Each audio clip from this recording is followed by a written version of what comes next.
Assalamualaikum warahmatullahi wabarakatuh. Alhamdulillahirabbil alamin. Wassalatu wassalamu ala asrafil anbiya'i wa mursalin. Sayyidina wa nabiyyina wa maulana Muhammadin wa ala alihi wa sahbihi ajma'in. Amma ba'du. Para pemirsa yang dirahmati dan dicintai Allah Subhanahu wa taala, alhamdulillah, puji dan syukur kita panjatkan kehadiran Allah Subhanahu wa taala. Pada hari ini kita dipertemukan kembali dalam kajian kitab Tuhfatur Raghibin karya Syekh Muhammad Arsyad bin Abdullah Al-Banjari atau yang kita kenal dengan Datuk Kalampayan. Para pemirsa yang dirahmati Allah Subhanahu wa taala, seperti biasa sebelum kita memulai kajian, kita terlebih dahulu bersama-sama membacakan Ummul Quran. Ila hadratil habib sayyidina wa syafi'ina wa habibina wa qurbatina wa maulana Muhammadin sallallahu alaihi wasallam wa ila alihi wa azwajihi wa dzurriyyatihi wa ahli baitihi wa ansarihi wa atba'ihi wa ila jami' auliya illahi wa salihin wa syuhada wal muttaqin, khususan ila hadrati sahibi hadzal kitab Asy-Syaikh Muhammad Arsyad bin Abdullah Al-Banjari wa ila hadratin Nabi Muhammadin sallallahu alaihi wasallam. Al-Fatihah. A'udzu billahi minasyaitonir rajim. Bismillahirrahmanirrahim. Alhamdulillahirabbil alamin arrahmanir rahim maliki yaumiddin. Iyyaka na'budu wa iyyaka nasta'in ihdinas siratal mustaqim. Shiratal ladzina an'amta 'alaihim ghairil maghdubi 'alaihim waladdallin. Amin. Para pemirsa yang dirahmati Allah Subhanahu wa taala, hari ini kita melanjutkan kajian kita di halaman 18. Halaman 18 dari kitab Tuhfatur Raghibin. Syekh Muhammad Arsyad bin Abdullah Al-Banjari mengatakan, dan mereka itu adalah iktikadnya bahwa tafakkur itu terutama daripada berbuat ibadah. Padahal mengambil dalil mereka itu dengan hadis at-tafakkuru sa'atan khairum min ibadati sab'ina sanatan, yakni tafakkur seketika itu terlebih baik daripada berbuat ibadah 70 tahun. Disangkanya bahwa murad daripada ibadah itu ibadah fardu juga, maka iktikad yang demikian itu kufur, sebab dilebihkan sunnah daripada fardu. Adapun murad daripada ibadah yang pada hadis itu yaitu ibadah sunat jua, yakni tafakkur sa'ah yang hasil dalamnya ma'rifah dan taubat dan ibrah, terlebih baik daripada ibadah sunat 70 tahun yang tiada di dalamnya demikian itu. Para pemirsa dirahmati Allah Subhanahu wa taala, beliau di dalam paragraf ini masih membicarakan tentang faham atau iktikad kaum Jabariyah. Ini masih iktikad atau keyakinan orang-orang Jabariyah atau kaum Jabariyah. Apa yang dibicarakan beliau di sini tentang tafakkur. Tafakkur itu para pemirsa maksudnya adalah berpikir, merenung sambil mengingat Allah Subhanahu wa taala. Atau dibalik, mengingat Allah dengan termenung, seperti itu. Jadi orang yang bertafakur itu adalah orang yang berpikir dengan berbagai hal yang dipikirkan yang hubungannya dengan ingat kepada Allah Subhanahu wa taala. Secara garis besar begitu dulu. Tadi ada dijelaskan oleh beliau, di dalamnya menghasilkan ma'rifat, taubat dan ibrah. Nah, para pemirsa yang jadi persoalan apa yang jadi persoalan di sini? Orang-orang Jabariyah mengambil hadis yang berbunyi at-tafakkuru sa'atan khairum min ibadati sab'ina sanah. Orang yang berpikir atau bertafakkur seketika, sa'atan itu beliau terjemahkan seketika, terlebih baik daripada berbuat ibadah 70 tahun yang oleh orang-orang Jabariyah termasuk di dalamnya ibadah yang fardu. Jadi artinya orang cukup dengan tafakkur aja. Sa'ah sejenak lah. Beliau tidak menerjemahkan di sini 1 jam sa'ah itu. Sejenak atau seketika berpikir, tafakkur, maka itu sudah lebih baik nilainya daripada ibadah 70 tahun termasuk di dalamnya ibadah yang fardu. Nah, ini yang jadi persoalan bagi beliau, bahwa tafakkur itu lebih baik dari ibadat 70 tahun, iya. Tapi kata beliau, kalau ibadahnya itu ibadah sunat, bukan ibadah wajib. Jadi tidak bisa ibadah wajib itu dimasukkan ke dalamnya. Atau dengan kata lain, tafakur itu diperintahkan, sunat bertafakur, sementara yang wajib harus dilaksanakan. Jangan sampai dikalahkan yang sunat oleh yang wajib oleh yang sunat. Kira-kira begitu. Makanya beliau di sini mengatakan disangkanya bahwasanya murad daripada ibadat itu adalah ibadah fardu juga. Maka itikat yang demikian itu kufur sebab dilebihkannya sunat daripada fardu. Para misal dirahmati Allah Subhanahu wa taala, ketika disandingkan perbuatan yang wajib dengan yang sunat, maka tentu semua kita sudah pakat ini. Yang fardu yang didahulukan, tidak bisa yang sudah didahulukan mengalahkan yang fardu. Yang fardu dulu baru kerjaan yang sunat. Sudah sempurna selesai yang fardu, maka yang sunat-sunat dikerjakan. Jangan orang siang malam melakukan perbuatan yang sunat, ibadah yang sunat, tapi yang fardu ditinggalkan. Misalnya seperti itu. Atau kadang-kadang kan ada goyonan kalau di bulan Ramadan itu. Ada penceramah, mubalik atau ulama yang menyampaikan. Banyak orang katanya tarawihnya luar biasa. Datang ke masjid beramai-ramai tarawih, tapi isanya nggak ikut katanya. Bercanda, tapi sebenarnya intinya adalah yang penting sembahyang isya dulu, baru melaksanakan salat tarawih. Apa ada orang yang ikut tarawih tidak isya? Wallahu a'lam. Apakah itu sekedar candaan atau memang benar? Tapi kadang-kadang memang mereka sedang asik-asik belanja dan segala macam, orang isya tidak ikut, nanti sudah sembahyang tarawih baru ikut, misalnya seperti itu. Nah, para pemirsa, persoalannya terletak pada soal fardu dikalahkan oleh yang sunat. Itu persoalan pokoknya di sini. Yang istilah beliau yang demikian itu adalah kufur. Tafakur itu memang diperintahkan oleh Allah Subhanahu wa taala. Tafakur itu memang disuruh oleh Nabi. Terlepas dari soal kualitas hadisnya di sini, tapi beberapa hadis memang menunjukkan keutamaan tafakur. Malah ada yang dikatakan tafakur, beberapa hadis mengatakan lebih baik daripada ibadat 60 tahun. Kalau beliau ini sab'in. Yang lain ada yang sittin, 60 tahun. Bahkan Syekh Abdul Qadir Jailani juga pernah mengatakan ada yang lebih baik dari 1000 tahun. Bayangkan umur manusia aja jarang sampai 1000 tahun kecuali zamannya Nabi Nuh alaihissalam. Tapi saking luar biasanya nilai tafakur bisa melebihi ibadat. Namun ini masuk ibadat sampai ribuan tahun. Nah, ibadat itu ibadat apa? Ibadat yang sunat yang di dalamnya tidak ada tafakur.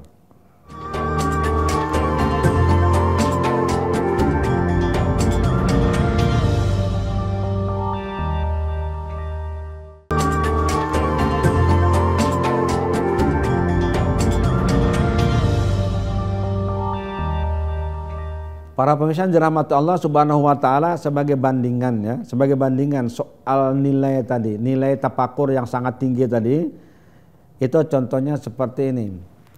Ada sebuah hadis Rasulullah SAW, diriwayatkan Rasulullah SAW bersabda, "Man shalla isya fi jama'atin faka'anna ma shalla nisfal laili, wa man shalla subha fi jama'atin faka'anna ma shalla laila kullahu." Barang siapa sembahyang isya berjamaah seolah-olah dia sembahyang setengah malam, dan barang siapa sembahyang subuh berjamaah seolah-olah dia sembahyang semalam suntuk. Ini fadilat namanya. Fadilat dari sembahyang isya dan sembahyang subuh berjamaah. Nah, ini para pemirsa kaitannya tentu dengan perbuatan yang sunat. Ada orang setelah sembahyang sendirian tidak berjamaah pada waktu isya, lalu dia beribadat setengah malam, ibadat yang sunat. Imbang saja dengan satu kali orang sembahyang isya berjamaah, dia tidak melaksanakan lagi ibadat sunat sampai setengah malam. Atau subuh, ada orang yang salat subuh sendirian, tidak berjamaah salat subuhnya, tapi dia semalam suntuk, beribadat terus. Ibadat apa? Sunat apa wajib? Jawabannya ibadah yang sunat. Sampai waktu subuh sembahyang dia Allahu Akbar sendirian. Ada orang habis salat isya yang wajib nih dia laksanakan, kemudian dia tidur. Salat isya berjamaah udah nih, tidur.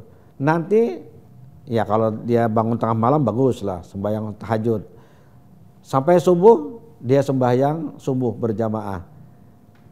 Maka nilai sembahyang subuh berjamaah itu adalah seperti orang sembahyang semalam suntuk. Tapi sembahyang yang sunat, ibadah yang sunat. Kira-kira begitu gambarannya para pemirsa. Jadi tidak diartikan misalnya yang wajib juga masuk dalam sana, tidak.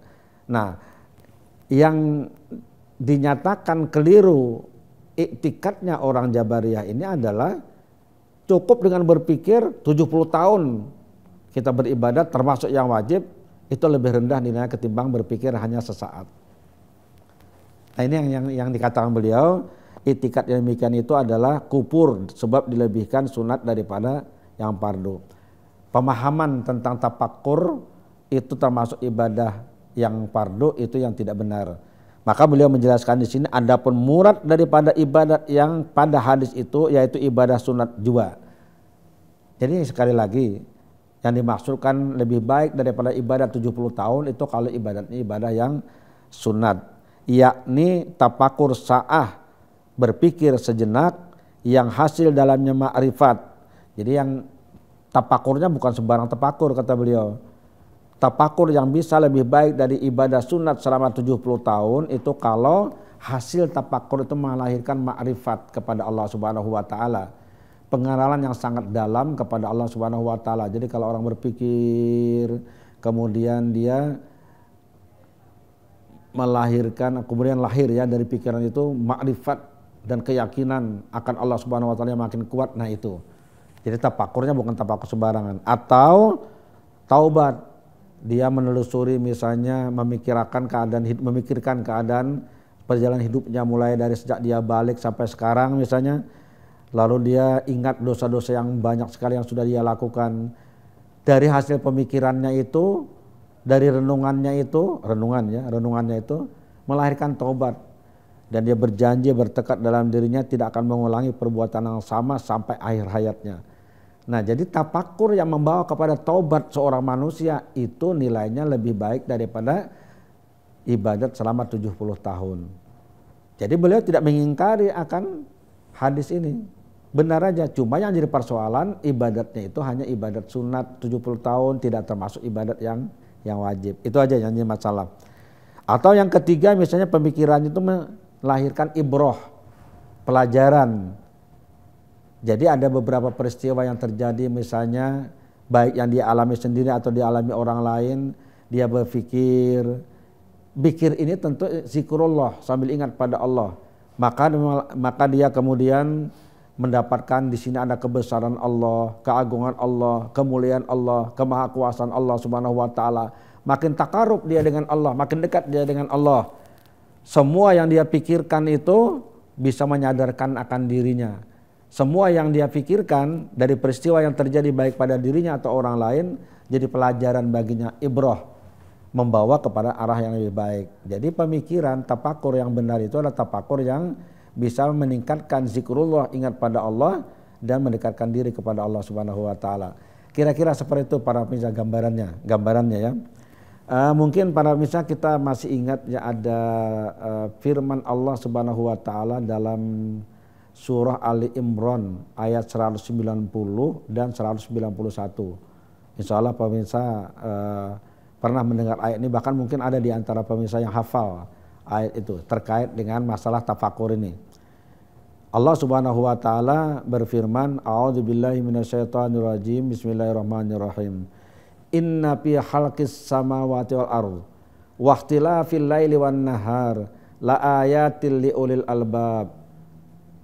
Sesungguhnya pada penciptaan langit dan bumi, pergantian siang dan malam, itu adalah tanda-tanda kebesaran Allah bagi orang-orang yang ulil albab, bagi orang yang cendekia. Jadi artinya orang-orang yang cendekiawan, orang-orang yang pintar, orang yang berakal, orang-orang berpikir, itu akan melihat penciptaan langit dan bumi, pergantian siang dan malam. Ini akan menjadi tanda-tanda kebesaran Allah bagi orang yang mau berpikir, orang yang mau memikirkan itu. Nah, ini kan ada tafakur namanya para pemirsa di sini. Ada kata-kata li ulil albab. Siapa ulil albab? Itu adalah para cendekiawan yang menggunakan otaknya untuk berpikir. Yang dipikirkan penciptaan langit dan bumi, perputaran siang dan malam, itu yang membawa kepada ingat kepada Allah Subhanahu wa taala.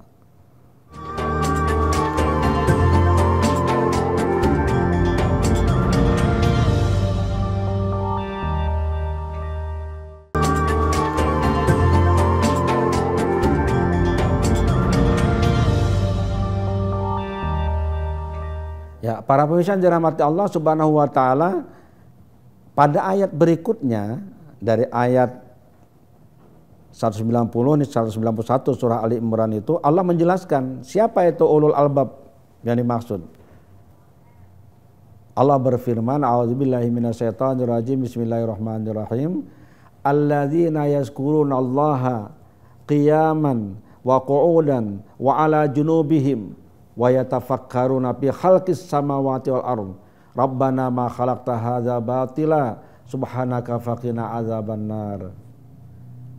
Ini yang dimaksud dengan cendekiawan tadi, ulul albab tadi. Apa artinya?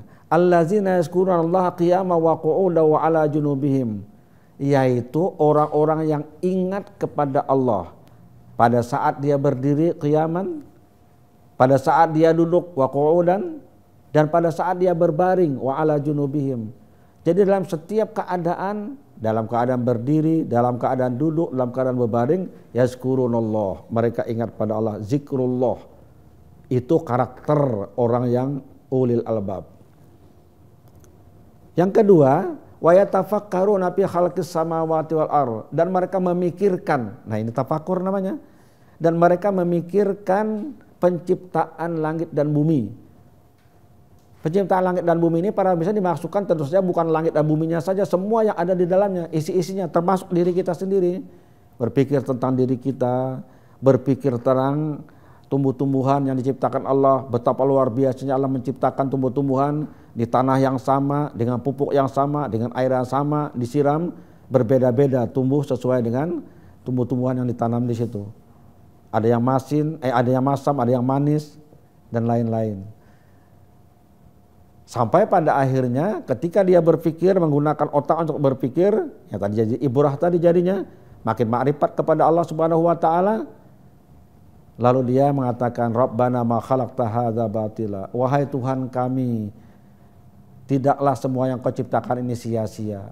Ma khalaqta hadza batila. Engkau tidak ciptakan ini menjadi sia-sia. Semua ada manfaatnya. Tidak ada satupun yang diciptakan Tuhan itu yang sia-sia. Ini kesimpulan dari hasil tafakur mereka. Rabbana ma khalaqta hadza batila subhanaka faqina adzabannar. Maha suci Engkau ya Tuhan, lepaskan kami dari siksa neraka. Nah, kalau ujungnya lepaskan kami dari siksa neraka, berarti dia taubat. Pemikiran yang menghasilkan taubat, pemikiran yang menghasilkan makrifat, pemikiran tafakur yang menghasilkan ibrah, pelajaran dari apa yang tadi dipikirkan. Nah, ini para pemirsa yang dirahmati Allah Subhanahu wa taala. Jadi kita diajarkanlah ada waktulah sesekali, apakah tengah malam, apakah habis sholat, atau waktu kapanpun, merenunglah sedikit tentang ini. Tentang zikrullah, ingat pada Allah, termasuk penciptaan diri kita supaya kita ini makin dekat dan makin takwa kepada Allah Subhanahu wa taala. Orang berpikir yang mendalam insya Allah menimbulkan kesadaran dalam batinnya. Dia melihat kesalahan yang pernah dia lakukan lalu ingin memperbaikinya. Dia sadar akan dosa yang pernah dilakukan lalu dia bertobat kepada Allah Subhanahu wa taala. Dia sadar dan tahu akan kebesaran Allah Subhanahu wa taala, maka dia akan membesarkan Allah Subhanahu wa taala. Kalau dia mau berpikir dengan baik, maka akan membawa kepada kebaikan pada diri yang bersangkutan. Karena itu maka sangat beralasan kalau at-tafakuru sa'ah khairun min ibadati sab'ina sanah. Berpikir satu saat saja itu lebih baik daripada ibadat selama 70 tahun. Ibadat yang mana? Sekali lagi, ibadat-ibadat yang sunnah, bukan ibadat-ibadat yang wajib. Para muslim dirahmati Allah Subhanahu wa taala, karakteristik cendekiawan muslim itu memang perlu dikembangkan. Jadi orang tidak ilmu untuk ilmu, tapi ilmu untuk amal. Orang tidak menggali ilmu, melakukan riset di sana sini hanya untuk mendapatkan ilmu, tapi juga untuk mengingat kepada Allah Subhanahu wa taala. Makanya Allah menyebut ada dua ini, allazina yazkurunallaha qiyaman wa qu'udan wa ala junubihim. Yang pertama ingat dulu zikrullah, ingat pada Allah Subhanahu wa taala. Baru wa yatafakkaruna fi khalqis samawati wal ardh, berpikir tentang penciptaan langit dan bumi. Akan sangat keliru kalau orang siang malam melakukan penelitian, melakukan kajian-kajian, tapi lupa zikrullahnya, tidak ingat kepada Allah Subhanahu wa taala. Ilmu mungkin dia dapat, tapi rahmat dan berkah dari Allah tidak akan dia dapat. Nah, orang cendekiawan muslim itu harus dua-duanya.